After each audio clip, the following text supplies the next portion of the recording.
إن الحمد لله نحمده ونستعينه ونستغفره ونعوذ بالله من شرور أنفسنا ومن سيئات أعمالنا من يهده الله فلا مضل له ومن يضلل فلا هادي له وأشهد أن لا إله إلا الله وحده لا شريك له وأشهد أن محمدًا عبده ورسوله فأعوذ بالله السميع العليم من الشيطان الرجيم من همزه ونفخه ونفثه يا أيها الذين آمنوا اتقوا الله حق تقاته ولا تموتن إلا وأنتم مسلمون يا أيها الناس اتقوا ربكم الذي خلقكم من نفس واحدة وخلق منها زوجها وبث منهما رجالا كثيرا ونساء واتقوا الله الذي تساءلون به والأرحام إن الله كان عليكم رقيبا يا أيها الذين آمنوا اتقوا الله وقولوا قولا سديدا يصلح لكم أعمالكم ويغفر لكم ذنوبكم ومن يطع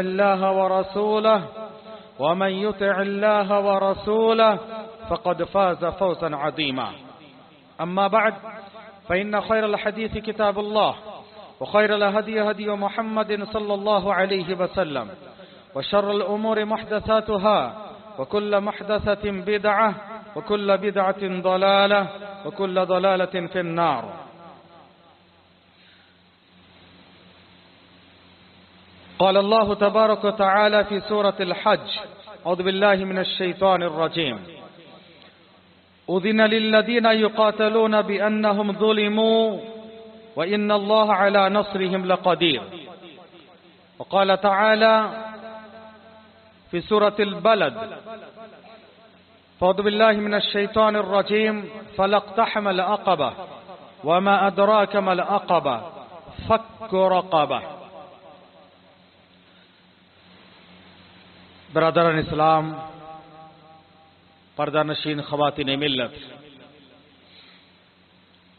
آج کی تاریخ 15 اگست 2025 اور ہم لوگ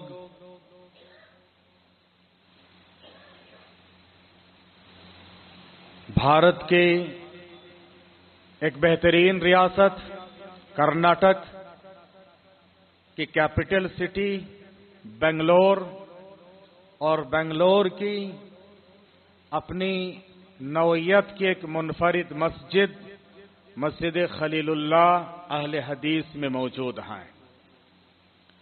یہاں سے یہ پیغام جا رہا ہے. آج ہم لوگ ملک کے 79 یوم آزادی کا جشن منا رہے ہیں. واقعی معنی میں یہ خوشی کا موقع ہے.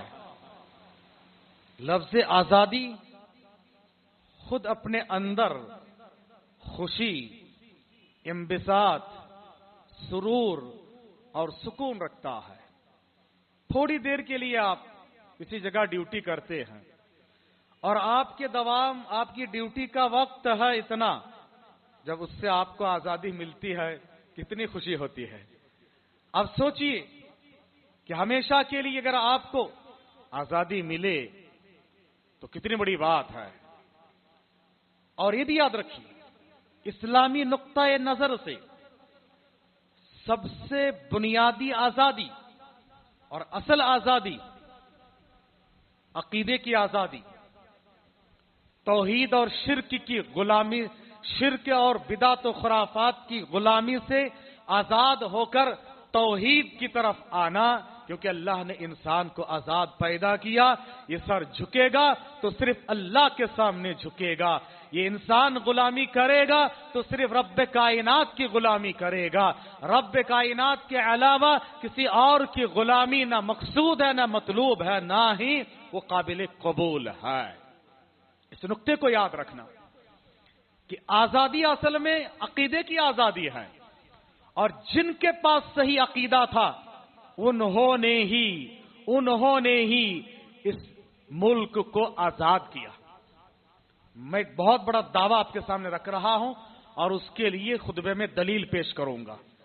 ملک بھارت کو، انڈیا کو آزاد کرنے میں گرچہ آخر میں مسلمان غیر مسلم، اہل حدیث غیر اہل حدیث دونوں مل کر آخر میں اس کو آزاد کیے ہیں، مگر اولین شروعات میں، آغاز میں آزادی کی روح پھونکنے والے، سور پھونکنے والے، روح رواں، آزادی کے شعور کو بیدار کرنے والے، آزادی کے لیے جہاد کا فتویٰ دینے والے، سب سے پہلے کلیدی رول ادا کرنے والے، ہر تحریک آزادی کے سیاست اور قیادت اور اس کے کلیدی رول ادا کرنے والے، اس کی قیادت کرنے والے اہل حدیث علماء تھے۔ اہل حدیث علماء تھے کیونکہ ان کا عقیدہ صحیح تھا، وہ اللہ کے علاوہ کسی اور کی غلامی قبول کرنے کے لیے تیار نہیں ہوتے تھے۔ آئیے ان باتوں کو سامنے رکھتے ہیں، یہ ایک دعویٰ ہے، اس کے لیے دلیل میں آپ کو فراہم کرتا ہوں۔ حضرین گرامی، ہمارا یہ ملک بھارت، جس کو عربی میں ہند کہا جاتا ہے، اور آپ کو یہ بھی بتا دیتے ہیں کہ ہند کے نام جو پڑا ہے یہ سندھ سے نام پڑا ہے ہند، اور اس مناسبت سے کسی مذہب کا نام نہیں ہے، وہ بعد میں لوگوں نے اپنے فائدے کے لیے بنا لیا ہے، ورنہ اس ملک کے نام کے ساتھ کسی مذہب کا وجود نہیں آیا ہے، وہ تو الگ الگ ناموں سے جانے جاتے تھے۔ ابھی قریب میں بھی بہت سارے غیر مسلم ایسے ہیں جو اپنے آپ کو اس ملک کی مناسبت سے جو مذہب رکھے ہیں اس کا نام لینا نہیں چاہتے ہیں۔ ہمارے ملک الہند، انڈیا، بھارت، اس سے اسلام کا کیا تعلق ہے؟ اگر آپ اسلام سے پہلے زمانہ جاہلیت کے اشعار پڑھیں گے تو اس وقت بھی اشعار میں تلوار کے بارے میں السیف المہند، ہندوستانی تلوار بہت مشہور، ہندوستانی گھوڑے بہت مشہور، تو ہند گھوڑے، ہند کے تلوار کا تذکرہ تبھی سے ملتا ہے۔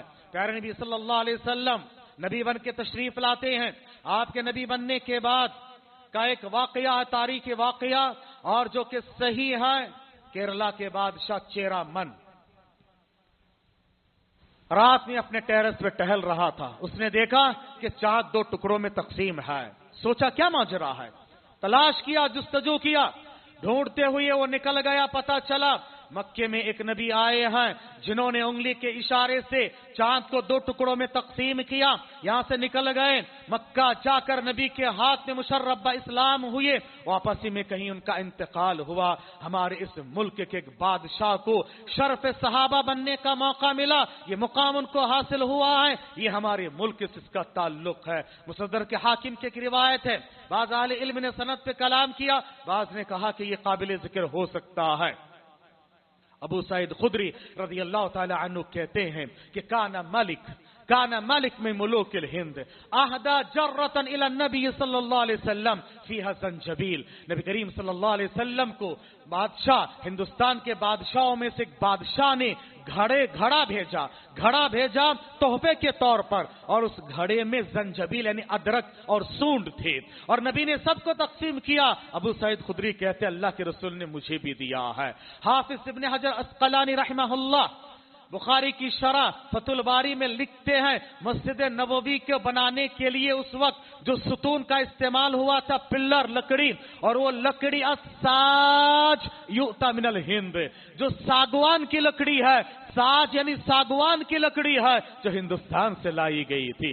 حاضرین، یہ نبی کے زمانے کی بات ہے۔ خلفائے راشدین میں سے حضرت عمر سمندری سفر سے روکتے تھے، حضرت عثمان کے زمانے میں بہت سارے تاجر یا انڈیا میں تشریف لاتے ہیں، اور ان کے اخلاق سے متاثر ہو کر لوگ گاہے بگاہے اسلام قبول کرتے ہیں۔ مگر 89 ہجری کی بات ہے، 89 ہجری کی بات ہے، اور اگر عیسوی کے حساب سے دیکھیں گے تو 700 کے قریب کی بات ہے۔ یاد رکھیے جو اس ملک میں سب سے پہلے شاہانہ طریقے سے فاتحانہ انداز میں داخل ہوئے تھے وہ ہے محمد بن قاسم، ایک تابعی ہے، صحابہ سے ان کی ملاقات ہے۔ آخری صحابی کا انتقال ہوا 110 ہجری میں، اور ان کے بعد میں کہہ رہا ہوں 89 ہجری کی بات ہے۔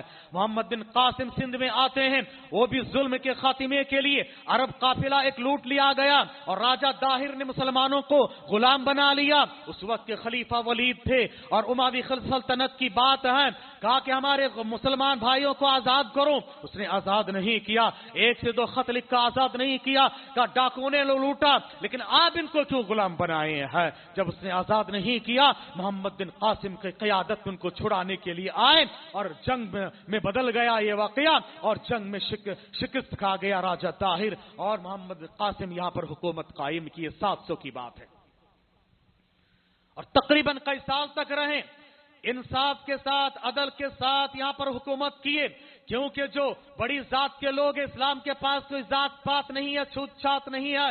ان اکرمکم عند اللہ اتقاکم، تم میں سب سے زیادہ متقی پرہیزگار جو ہے اللہ کے پاس وہی اونچا مقام رکھتا ہے۔ ہوں گے وہ بلال حبشی، پیر میں چپل بھی نہ ہو، سر میں جسم میں صحیح کپڑے بھی نہ ہو، رنگ اس کا کھلا ہوا نہ ہو، اس کے باوجود چل رہے ہیں زمین پہ، اور نبی کو ان کی آہٹ سنائی دے رہی ہے جنت میں۔ کون سی بات ہے یہ؟ تقویٰ ہے، تقویٰ ہے۔ آج بھی یاد رکھو، اگر آپ کسی معمولی گھرانے سے آ گئے، شیخ ضیاء الرحمن اعظمی عمری مدنی حفظہ اللہ کو کون نہیں جانتا ہے، جنہوں نے حدیث کی بڑی خدمت کی ہے۔ ایک زمانے میں وہ یو پی کے ایک معمولی گھرانے کے غیر مسلم تھے، اسلام قبول کیے، مادر علم جامع دارالسلام عمر آباد حرسہ اللہ وہاں تشریف لائے، وہاں سے پڑھنے کے بعد مدینہ گئے، پی ایچ ڈی کرنے کے بعد مدینے میں وہ وہاں پر ٹیچر بنتے، پروفیسر بنتے ہیں، اور سارے صحیح حدیثوں کو جمع کرتے، اور جامع کامل کے نام سے آج بھی ہمارے یہاں پر لائبریری میں موجود ہیں۔ یاد رکھو کہاں تھے؟ ایک معمولی انسان جو دھوبی تھے، دھوبی سے دیکھو اللہ نے کہاں پہنچایا ہے۔ مسجد نبوی کے مدرس بھی تھے، جامعہ اسلامیہ مدینہ منورہ کے استاد اور محدث عصر بھی مانے جاتے ہیں۔ سبحان اللہ، یہ اسلام ہے، چھوت چھات نہیں ہے۔ اس زمانے میں محمد بن قاسم کے زمانے میں اگر کوئی ان کے غیروں کے جو مذہبی کتابیں ہیں وہ پڑھتا کوئی نچلی ذات کا، اس کی زبان کاٹ دی جاتی تھی، سامنے اگر آ جاتا اس کو لیٹ جانا ہوتا، اس کے اوپر سے گزر جاتے تھے۔ کیا کیا ظلم! آج بھی دیکھو مونچھ رکھنے کی اجازت نہیں ہے، گھوڑے پر سوار ہونے کی اجازت نہیں ہے، اور گاؤں کے کنویں سے پانی نکالنے کی اجازت نہیں ہے۔ اللہ اکبر! سوچو کہ اس زمانے میں کیا ہوتا ہوگا، کیا ہوتا ہوگا۔ یہاں تک کہ آج تو یہ بات ہے کہ کسی ملک کے بڑے عہدے پر اگر فائز ہیں اور اگر وہ نچلی ذات سے تعلق رکھتے ہیں اور رکھتی ہے تو اس کو بھی خاص جگہوں پہ نہیں بلایا جاتا ہے۔ اس زمانے میں کیا ہوتا ہوگا، اللہ حفاظت فرمائے۔ محمد بن قاسم جب جا رہے تھے، لوگوں نے پکڑ کے رویا اور کہا آپ جا رہے ہو ہم کو چھوڑ کے، لیکن یاد رکھو ہمارے پرسانے حال کون ہوگا؟ آپ نے جو انصاف دیا، آپ نے جو ہمارے ظلم کو ختم کیا، آپ نے جو مساوات دیا ہے، آپ نے جو پیغام دیا ہے، ہمارا دل باغ باغ ہو گیا۔ بعض مورخین لکھتے ہیں کہ لوگوں نے سمجھا کہ چونکہ ان کا عقیدہ خراب تھا کہ شاید اللہ کی طرف سے یہ کوئی اوتار آئے ہوئے ہیں۔ ان کے جانے کے بعد لوگ کہتے ہیں اللہ عالم کہ ان کی مورتی بنا کر پوجا کرنے لگے تھے، ان کا کیا قصور ہے؟ یعنی اس حد تک اثرات چھوڑ کر گئے۔ اس کے بعد 300 سال تک اس ملک میں کوئی نہیں آئے مسلمان۔ 1000 کے آس پاس میں ناصر الدین سبکتگین آتے ہیں افغانستان سے، جو کہ محمود غزنوی کے باپ ہیں۔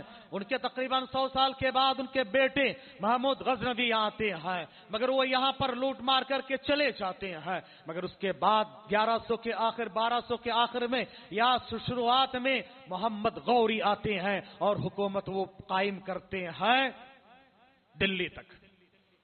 جاتے جاتے اپنی حکومت اپنے غلام قطب الدین ایبک کے حوالے کیے۔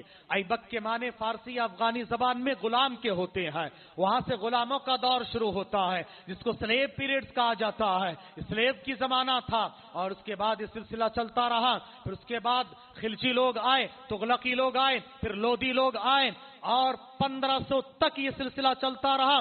1526 میں مغل خاندان کا پہلا بادشاہ ظہیر الدین بابر نے پانی پت کی جنگ میں ابراہیم لودھی کو ہرا کر مغل حکومت قائم کیا اور یہ حکومت بہت لمبے زمانے تک چلتی رہی.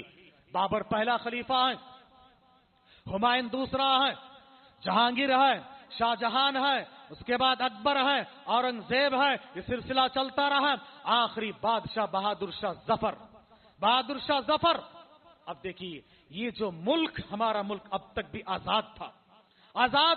مسلمان آئے مگر یہاں پر غلام نہیں بنائے لوگوں کو.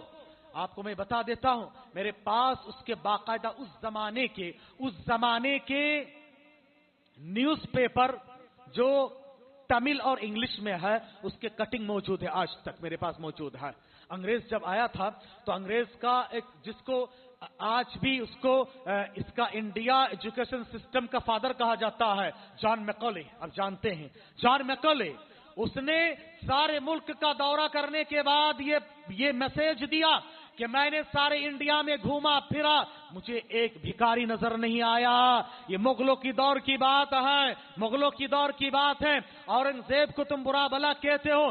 غیر مسلم مورخ لکھتے ہیں اس کے ایوان حکومت میں, اس کے ایوان میں, اس کے محل میں 34% غیر مسلم منسٹر تھے. اور بات کرتے ہو کتنے مندروں کو انہوں نے بنایا ہے اور کتنوں کو دان دیا ہے. ان کے زمانے کے کئی انصاف کے واقعات ہیں.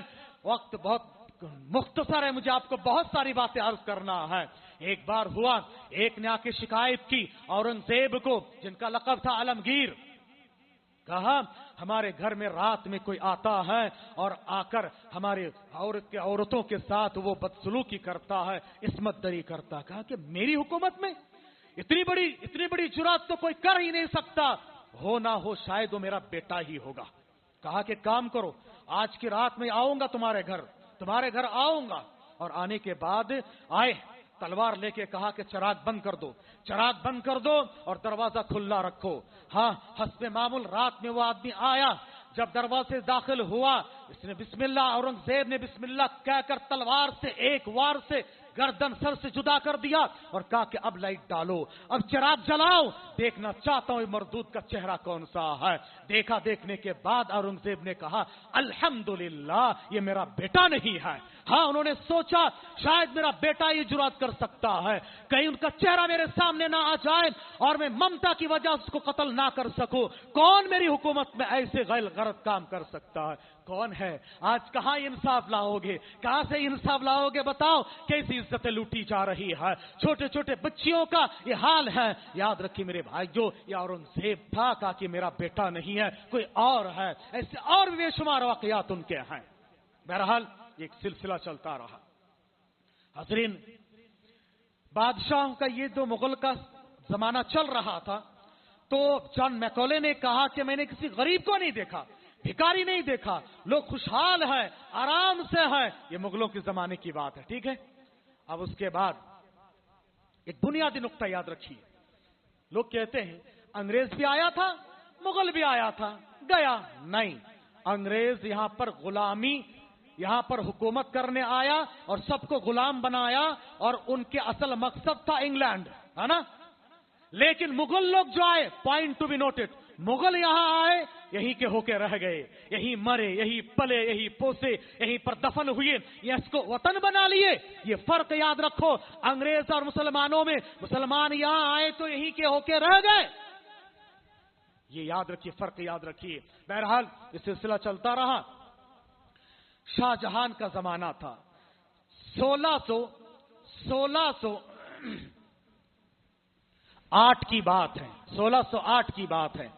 سب سے پہلے ایسٹ انڈیا کمپنی یہاں پر آئی. کب؟ 1608 میں ایسٹ انڈیا کمپنی بامبے اور کلکتہ آئی. آ کر انہوں نے جائزہ لیا اور آہستہ آہستہ اپنے پروڈکٹس کے ذریعے سے یہاں کے خزانوں کو وہاں پر منتقل کرنا. یہاں کے کاٹن کے کپڑے, یہاں کے مسالے, آج تک بھی انڈیا کے مسالے اور یہاں کے کاٹن بہت مشہور ہے, وہاں جو ہے لے جانے لگے. یہاں کاشتکاری کرنا, وہاں لے کے جانا اور وہاں کی چیزوں کو یہاں لا کے مہنگی قیمت پہ بیچنا شروع کر دیے.